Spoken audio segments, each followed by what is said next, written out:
WikiLeaks के हवाले से एक अखबार में छपी खबर के मुताबिक भारत के पूर्व प्रधानमंत्री स्वर्गीय राजीव गांधी को विमान बनाने वाली एक स्वीडिश कंपनी का मददगार बताने की बात सामने आई है। दरअसल ये कंपनी 70 के दशक में भारत को विमान बेचना चाहती थी और विकीलीक्स के दस्तावेजों में यह आरोप है कि स्वीडिश कंपनी को राजीव गांधी के राजनीतिक रसूख का अंदाजा था।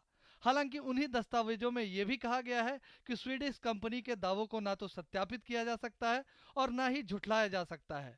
लेकिन इन खुलासों ने भाजपा को एक बार फिर कांग्रेस पर हमले बोलने का मौका दे दिया है। ये बेहद ही गंभीर आरोप है और हम चाहेंगे कि उस समय के सारे दस्तावेज और जानकारी सरकार सार्वजनिक करे। कांग्रेस ने इस मामले में सारे आरोपों को खारिज करते हुए कहा है कि विकीलीक्स की ना तो कोई विश्वसनीयता है और ना ही अमेरिकी दूतावास ने उन खबरों की कभी पुष्टि की है। आज तक कोई पुष्टि उसकी हो नहीं पाई। आज जो अखबार में छपा है, मैं नहीं समझता कि उसका आधार क्या है। विकीलीक्स ने एक और खुलासा किया है कि आपातकाल के दौरान 1975 में जॉर्ज फर्नांडिस सीआईए और फ्रांस की एजेंसी से आर्थिक मदद लेने के लिए भी तैयार थे।